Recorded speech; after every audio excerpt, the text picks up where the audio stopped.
Olá, meus irmãos, olá, minhas irmãs, mais uma vez juntos para mais uma reflexão, aprender um pouco mais sobre os ensinamentos de Jesus.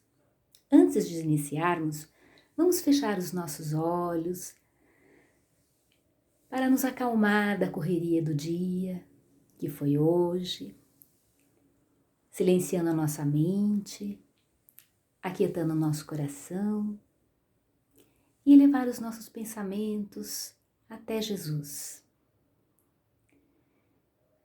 Pedir para que Ele nos auxilie no entendimento de mais esse aprendizado. E pedir também que os nossos mentores e benfeitores harmonizem o espaço onde nos encontramos, harmonize o nosso interior para podermos receber Jesus e os seus ensinamentos. Que assim seja. E assim, meus irmãos, mais preparados e harmonizados, vamos para o tema de hoje, cujo título é No Convívio do Cristo, retirado do livro Palavras de Vida Eterna. Vamos ver então o que Emmanuel coloca para nós nesse texto de hoje. Ele começa aqui, eu até coloquei que eu achei importante ler essas frases que ele coloca, que diz respeito à humanidade. Nós fazemos parte da humanidade, diz respeito a nós. Então, é muito importante ouvirmos essas frases que Emmanuel colocou.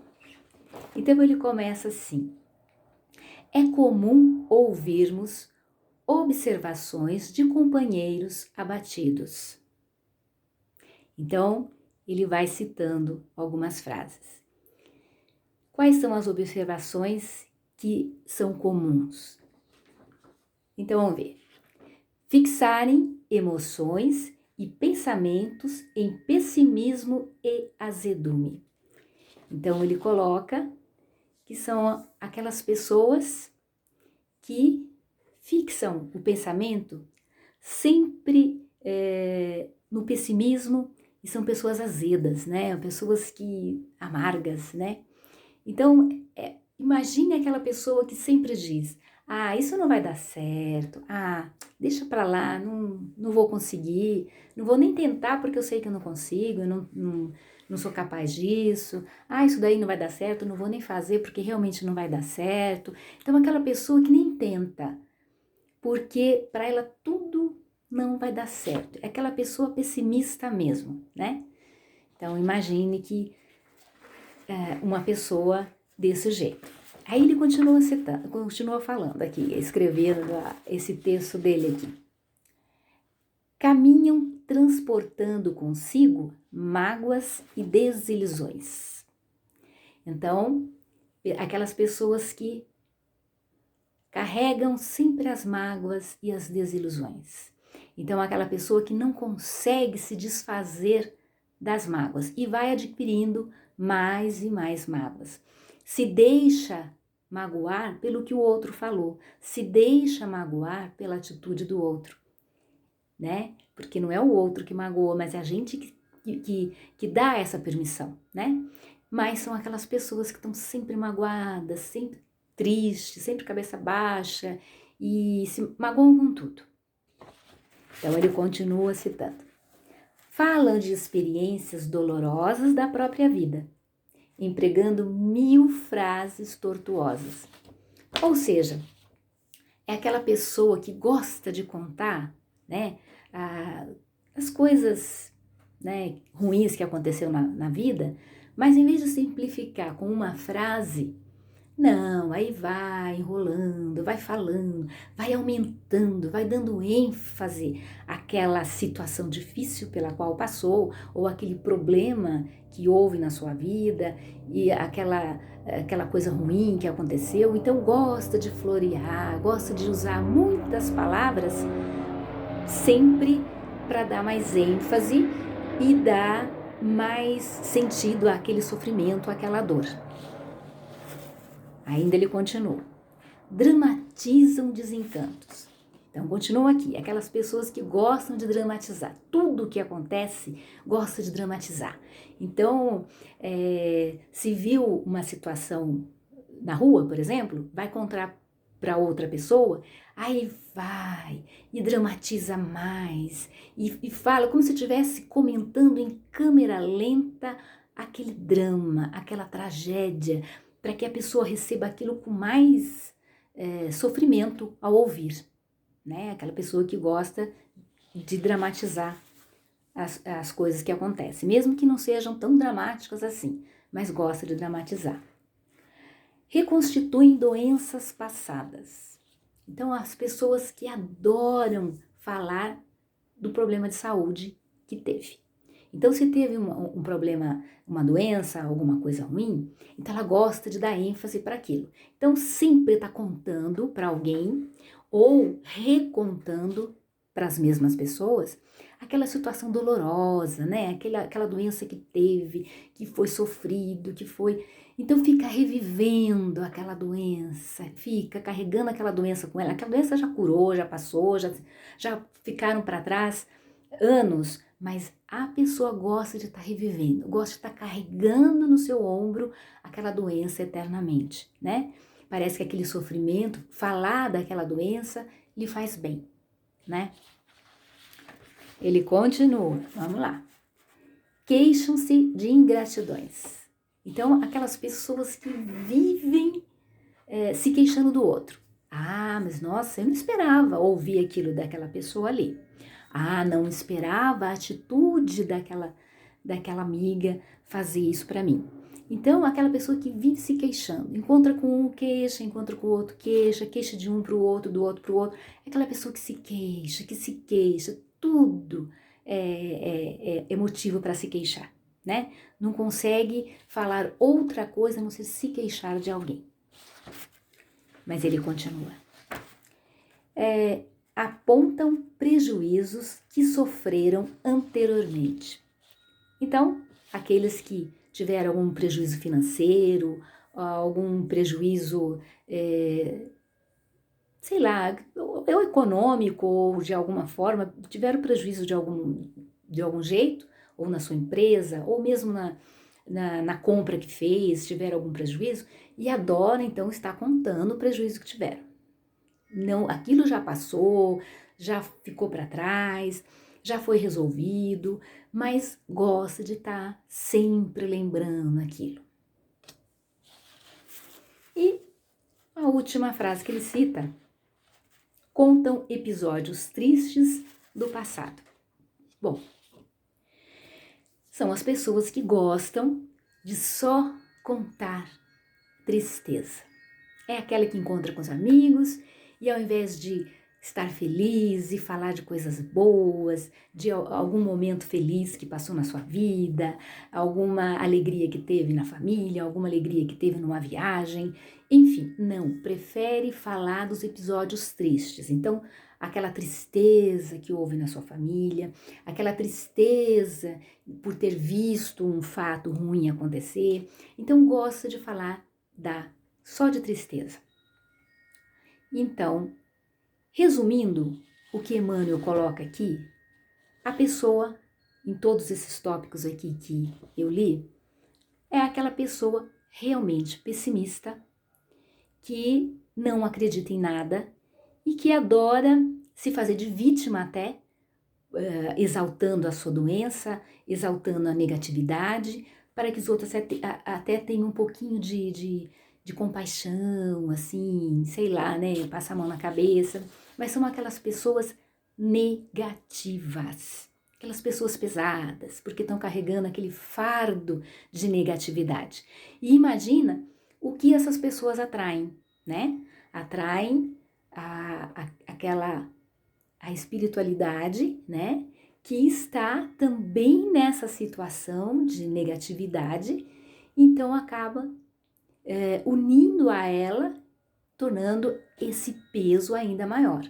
Então, é aquela pessoa que guarda, na forma que Emmanuel colocou aqui, dá para perceber bem, que vai guardando mágoas, vai guardando a doença que teve, mesmo que tudo já tenha sido resolvido, mas vai guardando e continue, tá sempre, sempre lembrando. Aquela pessoa que gosta de falar de coisas ruins. Então, quando a gente se depara com essa situação, a gente pega mais uma frase de Emmanuel que ele coloca assim: com isso, envenenam a vida e não percebem que o Evangelho é luz e renovação. Então são aquelas pessoas tão negativas que não acreditam em nada, que elas envenenam a própria vida. Quer dizer, se elas tiveram uma doença no passado, mas de tanto falar e relembrar, vão ter novas doenças, né? Porque está atraindo isso para elas. Se elas tiveram um problema no passado, de tanto relembrar e relembrar, vão continuar atraindo problemas. Então, são pessoas que se envenenam, que acabam atrapalhando a própria vida, o próprio desenvolvimento profissional, o próprio desenvolvimento intelectual, o desenvolvimento moral e espiritual. Ela se atrapalha a sua vida como um todo. Então, e ela não consegue perceber que o Evangelho é a luz e renovação. Por quê? Quando nós lembramos do Evangelho, no Evangelho nós encontramos ali os ensinamentos de Jesus. E no decorrer do Evangelho, nós vamos encontrar os ensinamentos de Jesus, que ele explica o que precisamos fazer para poder habitar o reino de Deus, para a gente poder chegar lá. Então, o que nós precisamos fazer para poder seguir o caminho de encontro ao Pai? Então, ele fala muito de humildade, ele fala de resignação, ele fala de perdão, ele vai ensinando no decorrer do Evangelho, mostrando ali a luz da vida, mostrando ali a renovação. Porque a partir do momento que a gente lê, entende e começa a praticar, então nós já estamos renovando. E se a gente lê, a gente entende, a gente não vai ser uma pessoa com esse nível de pessimismo aqui.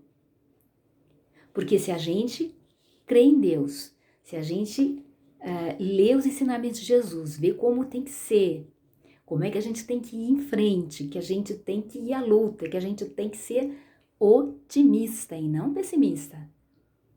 Se eu acredito, eu sou otimista, eu vou tentar. E eu vou batalhar para conseguir. Então, a pessoa não consegue, uma pessoa nesse nível, que está só no meio desse pessimismo, dessa negatividade, não consegue realmente enxergar essa luz, essa renovação no Evangelho. E lá no Evangelho tem uma passagem escrito por Mateus, que é exatamente assim: vinde a mim, todos vós que estáis aflitos e sobrecarregados, que eu vos aliviarei. Tomai sobre vós o meu jugo e aprendei comigo, que sou brando e humilde de coração. Pois é suave o meu jugo e leve o meu fardo. Então, quem fez esse convite? Jesus. Jesus fez esse convite, ele faz esse convite a nós. Então, olha, vinde a mim, todos vós que estáis aflitos. Quer dizer, nós estamos aflitos por várias razões, né? a pessoa que está aflita, que passou por todas essas situações que foi citada ali em cima, em algum momento esteve realmente em aflição, precisa de alguma coisa, pede, mas tem que lembrar de agradecer e tem que lembrar do quê? De seguir Jesus. E vamos entender por que ele fala, o meu jugo é leve, porque o meu jugo é leve e o meu fardo, porque leve é meu jugo, suave é meu jugo e leve meu fardo, desculpe. Então, mas por que ele fala isso? Porque a sua assistência e a felicidade que promete aos aflitos depende de uma condição que está na lei por ele ensinada.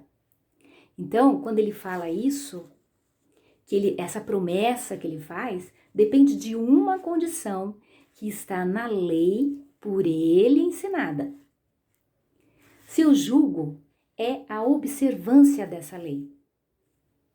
Mas esse jugo é leve e a lei é suave, pois apenas impõe como dever o amor e a caridade. Isso aqui nós encontramos lá no Evangelho. Então, essa passagem, então, que Jesus diz, né? Venha a mim, todos que estão aflitos e sobrecarregados, que eu vos aliviarei. Mas qual é a imposição disso? Né? O que ele impõe? Ele impõe como dever o amor e a caridade. Então, para a gente poder segui-lo, para a gente poder estar no convívio do Cristo, nós precisamos fazer exatamente isso, ó. Viver no amor e na caridade, seguir a lei de Deus. Não podemos fugir disso. Então, quando a gente entende e a gente procura vivenciar isso, nós estamos no convívio de Deus, no convívio do Cristo. Nós estamos com Jesus. Porque nós entendemos os seus ensinamentos e vamos trabalhar para melhorar a cada dia, não é?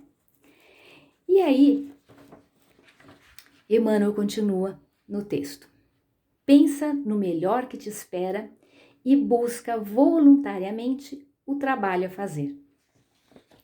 Então, olha só. Então vamos, ao invés de ficar se lamentar aquilo que passou, vamos pensar no que ele fala? Ó, vamos pensar no melhor que te espera e busca o trabalho a fazer. Ou seja, o pessimista, ele não busca o trabalho. Ele é sempre negativo. Agora, o otimista, o que ele vai? Ele vai pensar num dia melhor. Não, amanhã vai ser um dia melhor. Eu hei de conseguir, então eu vou batalhar e eu vou conseguir. E nós não podemos esquecer, como eu disse, que no Evangelho todo, nós temos os ensinamentos, né, para isso, para podermos estar no convívio do Cristo. Então, ali nós temos o quê? A parábola dos talentos, que mostra que nós precisamos trabalhar, não importa quantos talentos nós temos. Mesmo que for apenas um talento, nós precisamos trabalhar com ele. Nós precisamos dobrar, nós precisamos fazer alguma coisa por nós mesmos. Porque quando a gente trabalha, a gente se renova. Quando a gente trabalha para nos melhorar moralmente, espiritualmente, nós estamos nos renovando. Imagina a gente batalhar para poder parar com esse pessimismo. Aos pouquinhos ir eliminando alguma coisa. Ah, vou eliminar isso que está pesando meu ombro. Vou eliminar isso que está pesando meu ombro. E no lugar, eu deixo espaço para coisas novas. Então, acontece a renovação. Aquela renovação que Emmanuel nos coloca. Que o Evangelho é luz e renovação. Porque a luz, Jesus mostra o caminho que nós temos que seguir. E a renovação é a nossa renovação, é nós seguirmos aquilo que Jesus está ali nos ensinando. É claro que nós não vamos conseguir assim num passe de mágica de um dia para o outro, pronto, estou renovada. Sou uma pessoa nova. Não, nós estamos muito apegados ainda à matéria, então a gente tem dificuldade. E nós vamos devagarinho, trabalhando as nossas dificuldades, né? Para poder melhorar, trabalhar a nossa paciência, trabalhar a nossa humildade. E vamos trabalhando dia a dia, vamos trabalhando pegando aquilo que a gente tem de dificuldade e procurar trabalhar para melhorar. Então é isso que nós precisamos fazer. Aqui, e Emmanuel continua, ou melhor, ele termina esse texto com uma frase do apóstolo Paulo, que é assim: se alguém permanece em Cristo, nova criatura é. Porque quando nossa vida está em Jesus, tudo em nós e diante de nós se faz novo. Olha, não precisa falar muito sobre essa frase, basta lembrarmos que Paulo passou de perseguidor a perseguido, porque ele perseguia os cristãos e depois ele conseguiu se converter, conseguiu entender e ver, né, a luz, né, o caminho que ele tinha que seguir, e aí passou a ser então perseguido porque ele teve uma mudança muito grande. Então imagine Paulo velho, né, que seria a forma que ele era, e depois ele se torna um Paulo novo, né, que quando ele realmente aceita Jesus, ele entra no convívio de Cristo, né, do Cristo. E quando a gente pensa aqui, eu lembrei até de uma história que até o nosso irmão Estevão Camolese, ele contou algumas vezes, e aquela história daquele senhor que tinha uma chácara e queria vender a chácara, porque a chácara já não via nada de interessante na chácara, estava cansado de ficar cuidando, não tinha nada de bom ali, era muito, muito ruim, então ele queria vender logo, se desfazer logo daquilo ali. E ele pediu para um amigo que era poeta, né, que escrevesse alguma coisa sobre a chácara para poder incentivar, para aparecer um comprador logo, né? E esse amigo poeta, então, escreveu uma poesia muito bonita relacionada à chácara, né? Falando da beleza, do amanhecer, das flores, do perfume que exalavam, né? Dos pássaros que ali cantavam, né? Da água, né? Do riacho que corria ali. Então ele exaltou tanta beleza naquela chácara, ele colocou tudo de bom que aquela chácara tinha e deu ao amigo, né? E aí, depois de um tempo, quando encontrou com ele, perguntou: e aí, meu amigo, conseguiu vender a chácara? E o amigo respondeu: imagina, você acha que eu vou vender aquela beleza? Aquela maravilha? Não vou vender, não. Eu continuo com ela.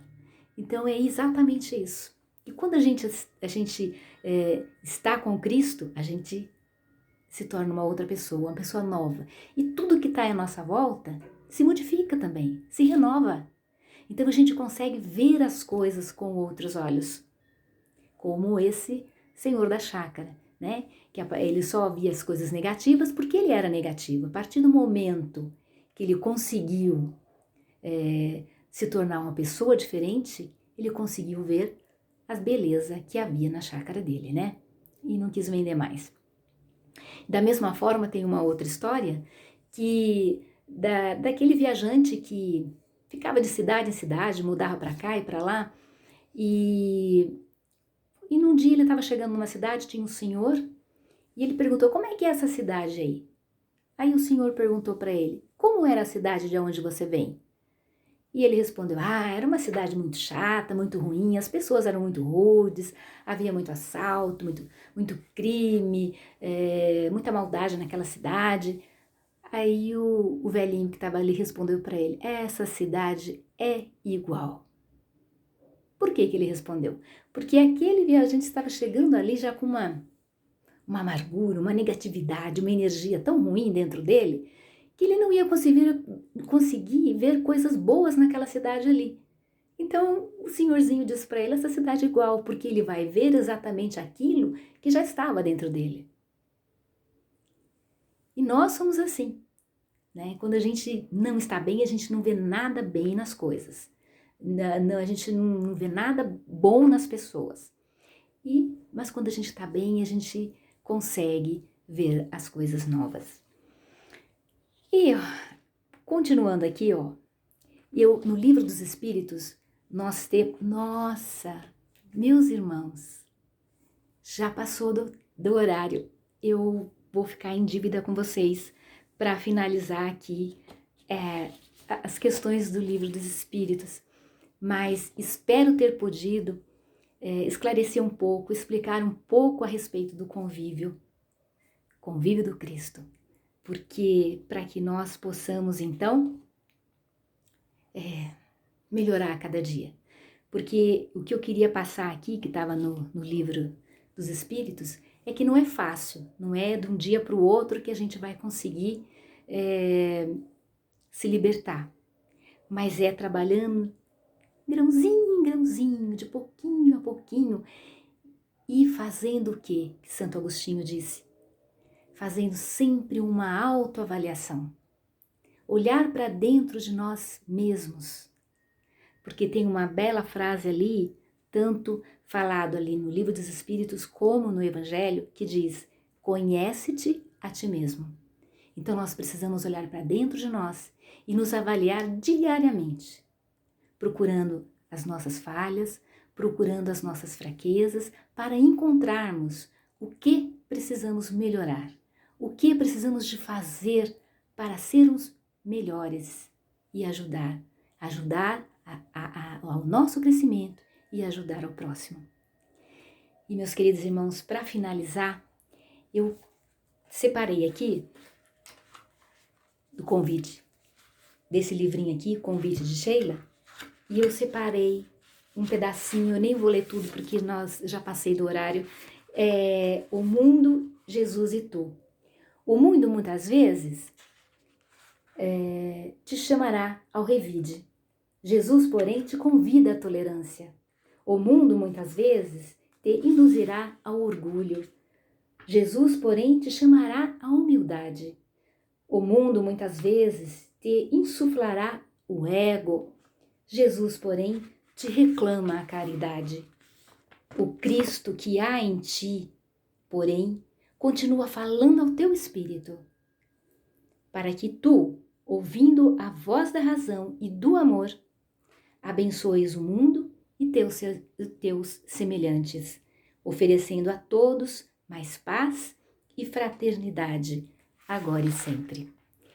Meus irmãos, fiquem bem, fiquem no convívio do Cristo, para que possamos melhorar a cada dia com os ensinamentos que Ele nos oferece a todo momento.